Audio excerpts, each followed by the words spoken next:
Hello मेरे प्यारे साथी, नमस्कार। स्वागत है आपका अपने परिवार अंकित एजुकेशन अड्डा पर।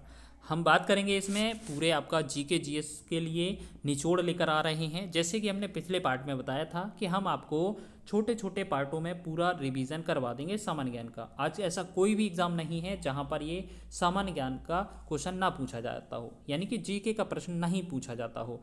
तो आज हम बात कर रहे हैं हिस्ट्री के पार्ट नंबर 2 के बारे में, यानी कि या हम ऐसा कह लें कि ये जो हमारा सेट है वो हिस्ट्री का प्रैक्टिस सेट दूसरा है। पहला प्रैक्टिस सेट हमने कवर कर लिया है, ठीक है। अगर आपने नहीं देखा है तो प्लेलिस्ट बनाई गई है, वहाँ जाकर प्लेलिस्ट में जाकर देख लें। कम से कम 20 मिनट में आपका रिवीजन हो जाएगा पहले चैप्टर से, पहले पार्ट से।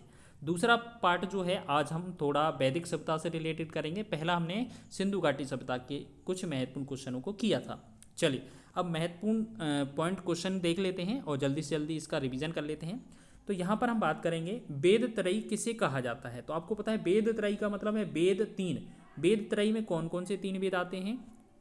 तो ऋग्वेद, यजुर्वेद और सामवेद आता है। इसमें कौन सा चौथा वेद नहीं है, या हम बात करें चौथा वेद कौन सा नहीं आता है, तो यजुर्वेद अथर्ववेद नहीं आता है। तो वैसे भी आप अगर बात करें वेद त्रयी को याद रख लेना, कौन कौन से वेद हैं? ऋग्वेद, यजुर्वेद, सामवेद।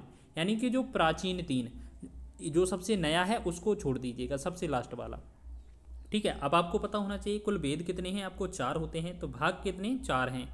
वेद कितने हैं? चार हैं। और भाग कितने हैं? चार हैं। भाग चार कौन कौन से हैं? संहिता, ब्राह्मण ग्रंथ, अरण्यक और उपनिषद।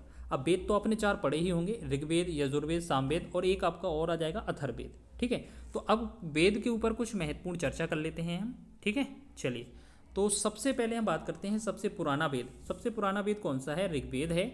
इसका जो ब्राह्मण ग्रंथ है ऐत्रेय है। केंद्रीय इसमें विषय क्या है? ईश्वर की महिमा इसमें विषय है। अनाज के लिए इसमें प्रयोग गोधूम और ब्रही शब्द हैं, अनाज के लिए प्रयोग की गए थे।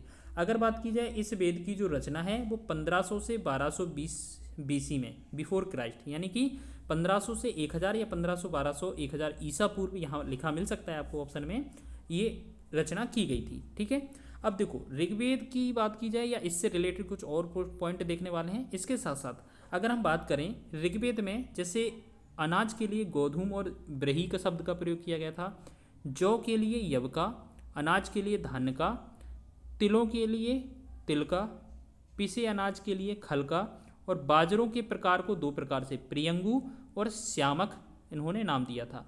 अगर हम बात की जाए इसमें जो आपका ऋग्वेद है, ऋग्वेद में कुल मंडल कितने हैं? तो 10 मंडल हैं, ठीक है। अब कुछ वेद की चर्चा कर लेते हैं। जैसे पहला वेद कौन सा है? ऋग्वेद।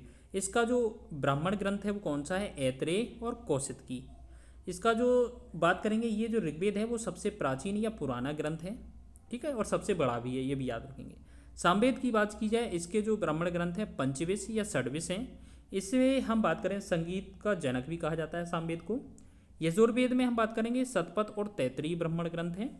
अथर्ववेद की बात की जाए तो यहाँ गोपद ब्राह्मण ग्रंथ है, और ये सबसे नवीन या नया भी है, याद रखेंगे। चलिए अगला क्वेश्चन देखेंगे। अगला क्वेश्चन है कि ऋग्वेद का केंद्रीय विषय क्या था, मतलब ऋग्वेद में ज़्यादातर किसका वर्णन किया जाता है? तो ईश्वर की महिमा का। और इसमें क्या होता है? सूक्तियाँ 1028 हैं और ऋचाएँ कितनी हैं? 10,600 हैं, ठीक है। कई बार इसका डाटा भी पूछ लिया जाता है कि रचनाएँ कितनी हैं, ये भी पूछ लिया जाता है।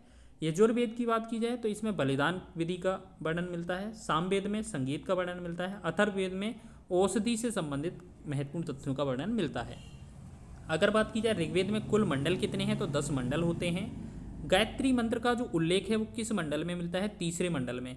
गायत्री मंत्र के रचनाकार भी कभी पूछा जा सकता है कि ये किसने लिखा था, तो ये विश्वामित्र के द्वारा रचना की गई थी इसकी। अगर बात की जाए कुल वेद की संख्या 4 है, कुल वेदांग 6 है, कुल पुराण 18 हैं और कुल उपनिषद 108 हैं। देखिए ये डाटा भी पूछा जा सकता है, तो हमने सारी चीज़ें कवर की हैं। आज हम लगभग वैदिक सभ्यता को इसमें कवर कर लेंगे। चलिए अगला क्वेश्चन क्या है हमारा? किस वेद में सभा एवं सम्मति को प्रजापति की 2 पुत्रियां कहा जाता है? तो ये अथर्ववेद है, जो कि चौथा वेद है, लास्ट वेद है, ठीक है। और इसमें क्या क्या वर्णन मिलता है ये भी देख लीजिए। इसमें हम जादू टोना, मंत्र तंत्र, ब्रह्म ज्ञान या बीमारी से बचना, या हम कह सकते हैं कि औषधि से रिलेटेड इसमें बात करी जाती है, ठीक है। अगर इसकी बात की जाए अथर्ववेद की जो रचना है वो किसने की थी? अथर्वा ऋषि या अंग्रेज ऋषि के नाम पर, या इन्होंने की थी, ऐसे ही पूछा जाता है, ठीक है। अथर्वा ऋषि नाम याद रख लीजिए बस। अगला क्वेश्चन है कि उपनिषदों को, जो उपनिषद हैं इनका जो केंद्रीय विषय होता है वो क्या था? उपनिषद का मतलब जो है केंद्र में इसमें जो रिलेशन है वो किससे है, तो दर्शन और ज्ञान से रिलेशन है इसका। उपनिषद का संबंध किससे है, दर्शन एवं ज्ञान से। तो ये दर्शन पर आधारित पुस्तकें होती हैं, इन्हें वेदांत भी कहा जाता है। इनका जो अर्थ होता है वो क्या होता है, शिष्य द्वारा ज्ञान प्राप्ति हेतु गुरु के समीप बैठना, क्या क्या कहलाता है, ये कहलाता है। ठीक है, उपनिषद, उपनिषद का सार यही है, अर्थ यही है कि शिष्य द्वारा ज्ञान प्राप्ति के लिए जो गुरु के समीप बैठना, ये कहलाता है। ठीक है, तो ये दर्शन और ज्ञान से रिलेटेड है, इतना तो याद कर ही लीजिए, एग्जाम में बन सकता है क्वेश्चन। सारे एग्जाम में महत्वपूर्ण क्वेश्चन लिए हमने, कहीं ना कहीं किसी एग्जाम में पूछे गए हैं। अगला क्वेश्चन है, भारत वंश के नाम पर इंडिया का नाम भारत रखा गया था, निम्न में से किस वेद में इस वंश का उल्लेख मिलता है, तो ये ऋग्वेद में इसका उल्लेख मिलता है। जैसे अगर हम बात करें पौराणिक मान्यताओं के अधिकार अगर पूछा जाए, देखो पहले तो वेद की अगर पूछा जाए कि किस में मिलता है, तो भारत नाम मिला है ऋग्वेद में।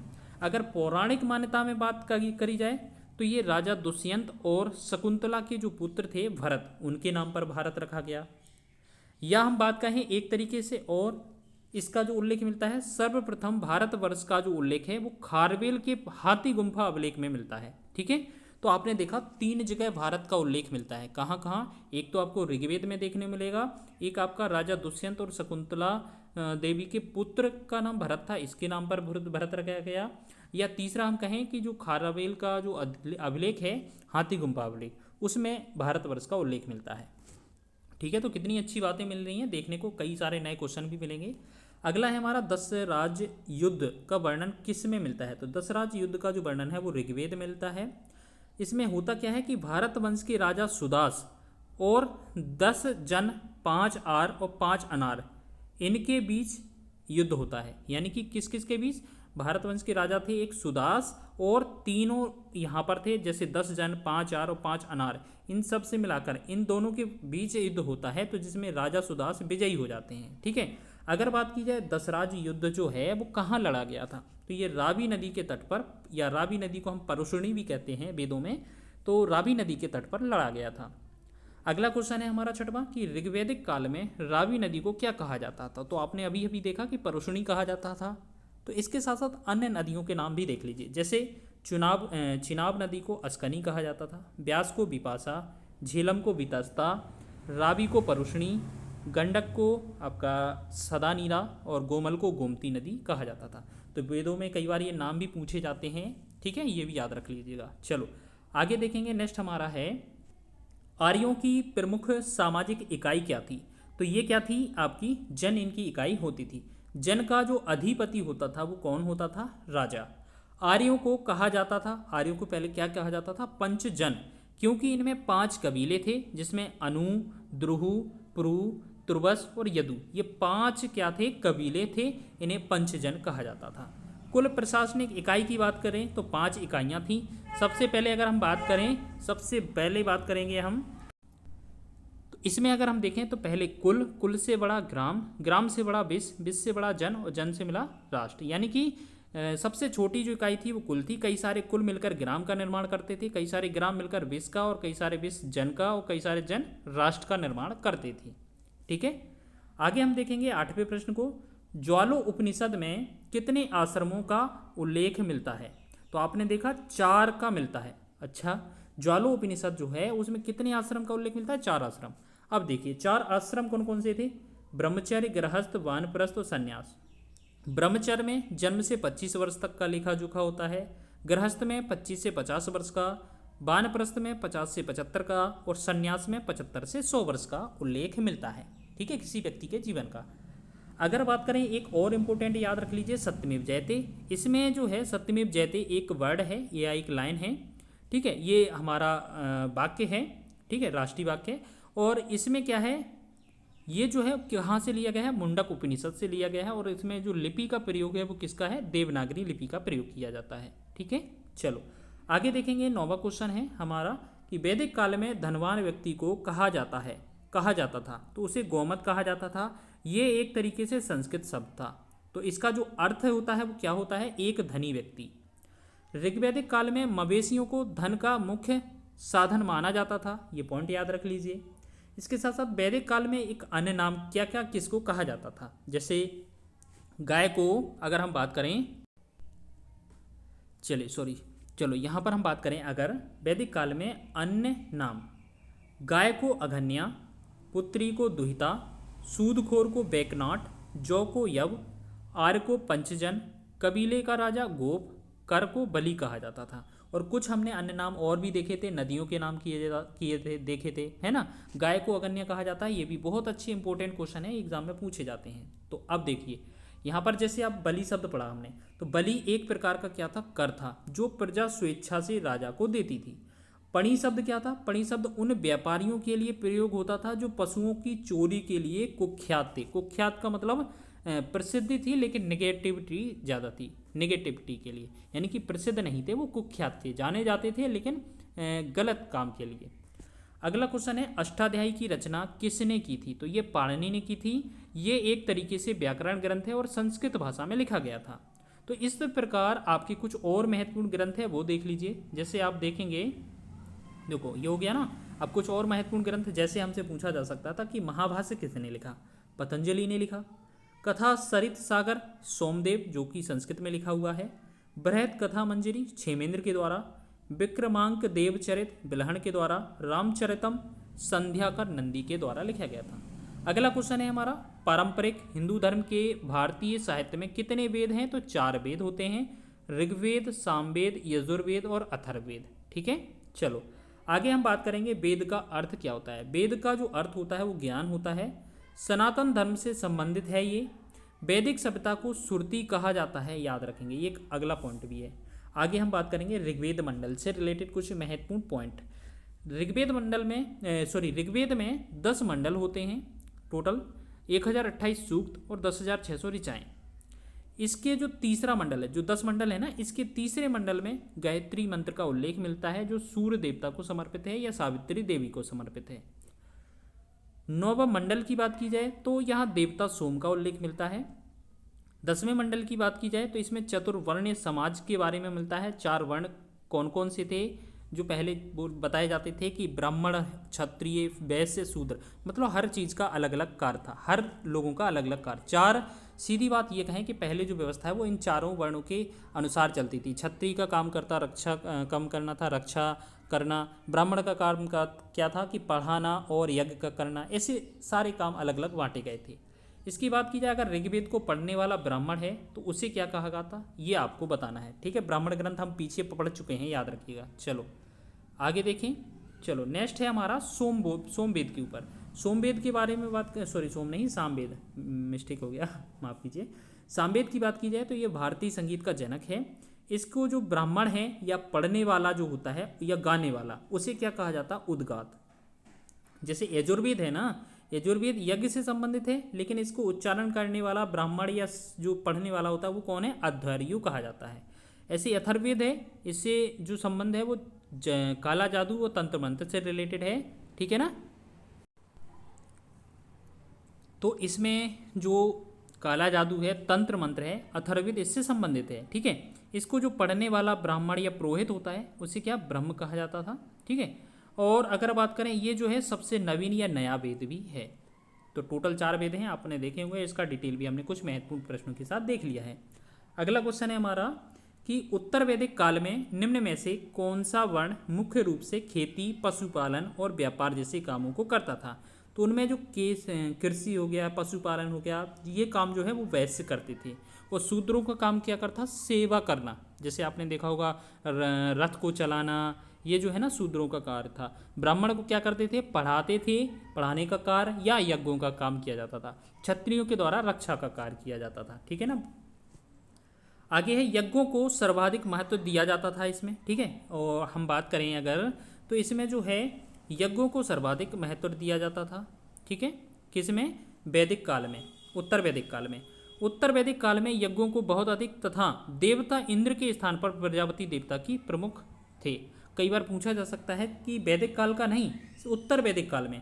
उत्तर वैदिक काल में जो पहले देवता इंद्र प्रमुख थे वैदिक काल में, लेकिन उत्तर वैदिक काल में इंद्र के स्थान पर प्रजापति देवता को माना जाने लगा था। ठीक है, अब बात करेंगे पूषण, तो ये शूद्रों के देवता थे, जो पहले पशुओं के देवता भी थे। इसी काल में गोत्र व्यवस्था स्थापित हुई थी। आप जानते होंगे हर किसी का कोई ना कोई गोत्र होता है, आपने जानते होंगे इसके बारे में भी, ठीक है। तो ये गोत्र व्यवस्था इसी उत्तर वैदिक काल से चालू हुई थी। इस काल में जाति व्यवस्था कठोर हो गई थी, तो इस समय जाति भी कठोर हो गई थी, याद रखेंगे व्यवस्था। इस काल के दो प्रमुख महाकाव्य थे, एक महाभारत जो कि जय संहिता जिसे कहा जाता है, दूसरा रामायण, ठीक है। ये इनकी रचना इस समय हुई थी। आगे है हमारा क्वेश्चन अगला कि पूर्व मीमांसा स्कूल ऑफ फिलोसफी की जो स्थापना है किसने की थी, किसके द्वारा की गई थी। तो ये जैमिनी के द्वारा प्रवर्तक थे इसके, या जैमिनी के द्वारा इसकी स्थापना की गई थी।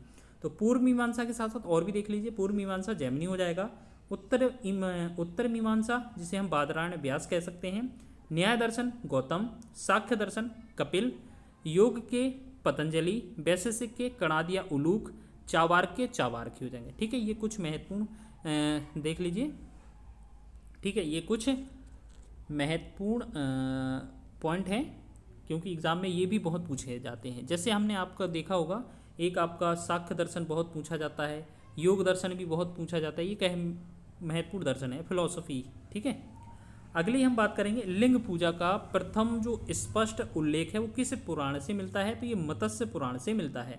अगर बात की जाए कुल पुराण की, तो कुल पुराणों की संख्या 18 है। पुराण को रचना या लिखने वाला क्या कहलाता है, तो लोमहर्ष तथा लोमहर्ष कहते, या हम कहें जो पुराणों की रचना है वो किसने की थी, लोमहर्ष ने की थी। इनके जो पुत्र थे वो कौन थे, उग्रश्रवा।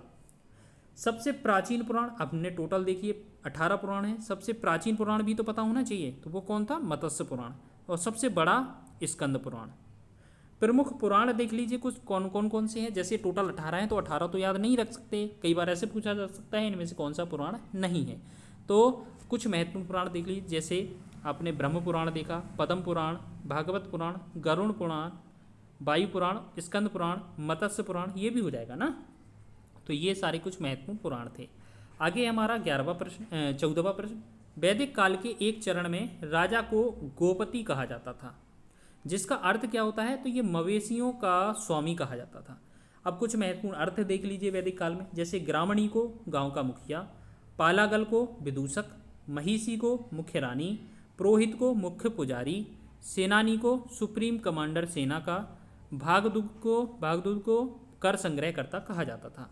चलिए आगे जो क्वेश्चन है हमारा और लास्ट प्रश्न है इसका, उपनयन संस्कार कहा जाता था, ये अध्ययन काल शुरू करने के लिए, या हम कहें उपनयन संस्कार कब होता था, जब कोई व्यक्ति है जो गुरुकुल पढ़ने जाता था पहले, तो उस समय जो है उपनयन संस्कार कराया जाता था। इसकी महत्वपूर्ण विशेषताएं देखिए, इनमें कुछ महत्वपूर्ण पॉइंट आते हैं, जैसे चूड़ा कर्म क्या होता है। जैसे उपनयन संस्कार में क्या होता है, अध्ययन काल शुरू करने के लिए जो जाया जाता था पढ़ने के लिए गुरुकुल, तो पहले यहाँ से कुछ नियम फॉलो करवाए जाते थे, तो वो क्या है, अध्ययन काल शुरू करने से पहले, तो उपनयन संस्कार हो जाएगा। चूड़ा कर्म की बात की जाए, जैसे मुंडन रस्म का धार्मिक रिवाज, इसे हम चूड़ा कर्म बोलते हैं। विधारंभ की बात की जाए तो पवित्र जनेऊ रस्म की शुरुआत, जैसे जनेऊ धारण करते होते यहाँ पर। निष्क्रमण की बात की जाए तो बच्चों को घर से बाहर ले जाना ताकि वह सूरज देख सकें, तो ये निष्क्रमण कहा जाता था। तो इस प्रकार ये हमने बहुत ही महत्वपूर्ण प्रश्नों को कवर कर लिया है।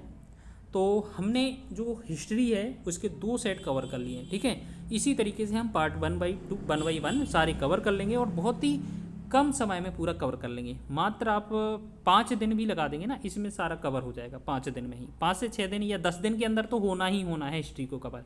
अगर आप यूट्यूब पर लगे रहेंगे तो हो सकता है महीना 2 महीने में आपका हिस्ट्री ही कवर हो। हम ये कह रहे हैं कि अगर आप इतना कर लेते हैं जो हमारे द्वारा प्रैक्टिस सेट कराया जा रहा है ना, तो इससे बाहर नहीं जाएगा। अगर इससे बाहर है तो वो आपको कोई के जो पढ़ाया द्वारा जो है ना, जो आप बैच खरीदते हैं ना, उसमें भी आपको इतना कंटेंट भी नहीं मिलेगा जो हमने आपको शॉर्ट नोट्स में दिया है। बस समझने के लिए आपको एक बार वीडियो देखना पड़ेगा। और अगर इसका PDF चाहिए हो तो हम इसमें जो टेलीग्राम है उसका लिंक पिन कर देंगे, तो वहाँ से डाउनलोड कर लीजिएगा, ठीक है। मिलते हैं नेक्स्ट वीडियो में, तब तक के लिए जय हिंद।